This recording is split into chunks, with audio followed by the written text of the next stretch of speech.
नमस्कार बच्चों। तो स्वागत है आपका एक और नई वीडियो में। सरस्वती क्लासेस यूट्यूब चैनल में आपका स्वागत है। और इस वीडियो के अंदर हम लोग 10th फिजिक्स को आगे बढ़ाएंगे, जिसका आई थिंक एक ही लेक्चर आया है अभी, जिसमें हमने लाइट के बारे में बात करी थी और देखा था कि लाइट के कितने फिनोमेना होते हैं। और फिर हमने ये देखा था कि रिफ्लेक्शन क्या होता है और उसकी डेफिनेशन देखी थी। डेफिनेशन के बाद में हमने उसके लॉस देखे थे और डायग्राम भी देखा था। नहीं, लॉस नहीं देखे थे, डायग्राम देखा था। ठीक है, एक बार डायग्राम फिर से बना रहा हूँ, डेफिनेशन भी रिवाइज करवा दूंगा। और उसके बाद में फिर हम लोग है तो ये आपका लॉस ऑफ रिफ्लेक्शन देखेंगे, है ना। और अगर समय रहा, ज्यादा बड़ा लेक्चर नहीं हुआ, तो हम लोग मिरर के बारे में भी कुछ बातचीत करें। ठीक है, तो प्लीज वीडियो को पूरा देखें। अगर वीडियो अच्छा लगे तो लाइक करें, जितना शेयर कर सकते हैं उतना शेयर करें। पहले एक अच्छा सुंदर सा क्या बना लेते हैं अपन, डायग्राम बना लेते हैं भाई। ठीक है, तो पहले लाइन ले लेंगे।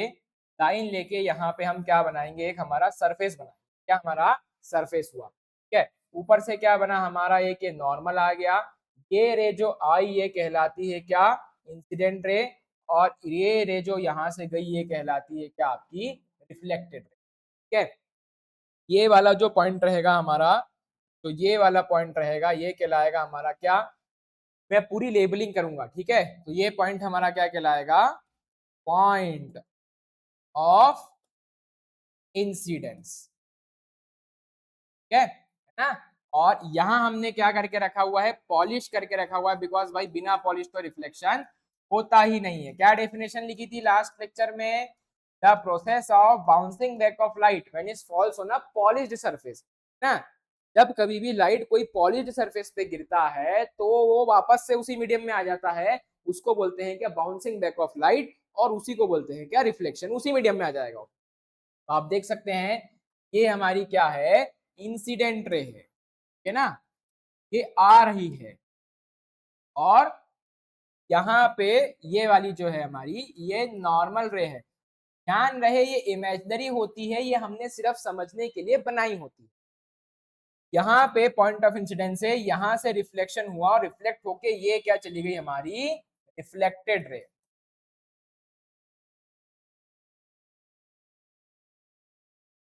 ठीक, अब ये दोनों रे नॉर्मल के साथ में एक एंगल बनाती है। ठीक है, जैसे कि यहाँ पे एक एंगल बना और यहाँ पे भी एक एंगल। इसको आई बोलते हैं, इसको क्या बोलते हैं, आर बोलते हैं। इसे बोलते हैं क्या, एंगल ऑफ इंसिडेंस। और इसे बोलते हैं क्या, एंगल ऑफ रिफ्लेक्शन। ठीक है, उसके बाद में पॉइंट ऑफ इंसिडेंस मैंने पहले ही बता दिया। ये आपका क्या है, आप मेंशन कर दो, ये क्या है, पॉलिश्ड सरफेस।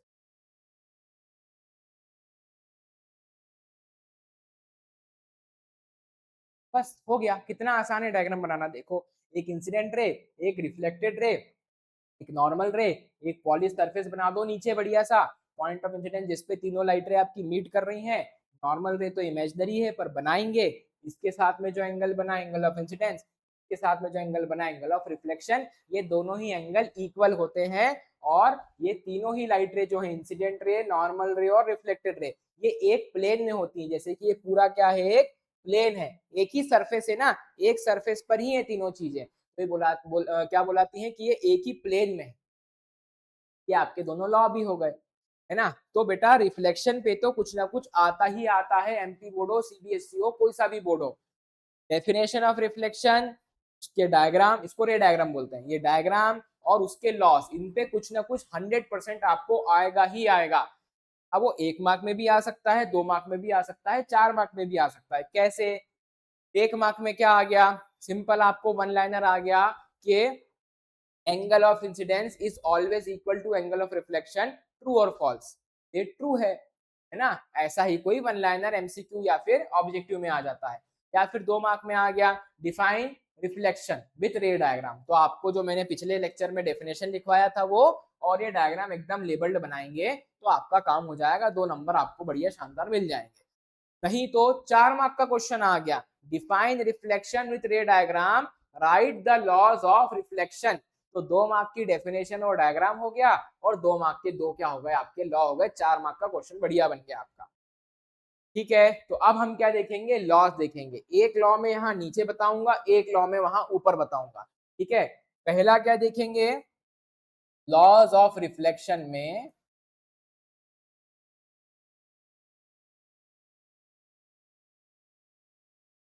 पहला लॉ क्या आएगा हमारा, पहला लॉ आएगा एंगल, या चलो पहले ये वाला लिख लेते हैं, incident ray reflected ray and normal रे। ये वाला, ये वाला और ये वाला, ये तीनों एक ही प्लेन में है, यहाँ पे ये एक ही प्लेन में है, एक ही जगह पर है। ठीक है ना, all three lies in the same plane, वो तीनों एक ही प्लेन में बैठे हुए हैं, एक ही समतल में हैं, एक ही प्लेन पर हैं, ऐसा। दूसरा लॉ क्या आया भाई, angle of incidence is always equal to the angle of reflection। मतलब ये वाला एंगल जे वाले एंगल के हमेशा क्या रहेगा, इक्वल। अगर ये यहाँ पे 45 डिग्री है तो ये भी कितना होगा, 45 डिग्री। अगर ये 60 है तो ये भी कितना होगा, 60। अगर ये 30 है तो आई 30 है तो आर भी कितना होगा, 30। मतलब एंगल आई हमेशा एंगल आर के क्या होगा, इक्वल होगा। ये दो लॉ हो गए, बहुत ही आसान है, बहुत ही सिंपल है, और बढ़िया। कितने मार्क मिल गए, 2 लॉ लिखने के 2 मार्क मिल गए। तो the process of bouncing back of light when it falls on a polished surface is known as reflection of light, 1 mark.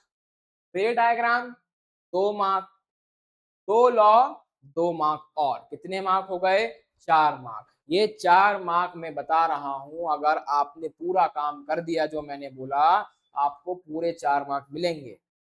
अगर मतलब सीबीएसई में, एमपी बोर्ड में कुछ ना कुछ आपको इसके ऊपर मिलेगा ही मिलेगा। प्रीवियस पेपर्स देख लेना आप, आपके अभी स्कूल में अगर एग्जाम्स होंगे, अभी फर्स्ट टर्म होगा, उसमें भी अगर ये चैप्टर कराया तो इसमें कुछ देते ही देते हैं वो लोग। और अभी तक न्यूमेरिकल पार्ट नहीं चालू हुआ, तो इस पे अभी कोई फिलहाल न्यूमेरिकल तो नहीं है। न्यूमेरिकल जब हम मिरर के बारे में पढ़ना चालू कर देते हैं, है ना, 2 प्रकार के मिरर होता है। थोड़ा सा अपन मिरर के बारे में चर्चा करते हैं, सिर्फ डिस्कशन करेंगे, सुनेंगे आप। कि हमने देखा था कि भाई रिफ्लेक्शन जो होता है वो हमेशा काय से होता है, जो रिफ्लेक्शन होती है वो हमेशा होगी काय से, मिरर से। अब मिरर जो होते हैं वो 2 प्रकार के होते हैं। एक क्या होता है, प्लेन मिरर होता है, और एक जो होता है वो स्फेरिकल मिरर होता है। ये 2 प्रकार के होते हैं, एक कॉनकेव होता है और एक क्या होता है, कॉन्वेक्स होता है। प्लेन मिरर जो आपके घर में लगा हुआ, जिसमें आप आपका सुंदर सा चेहरा देखते हैं, that is what, that is plane mirror.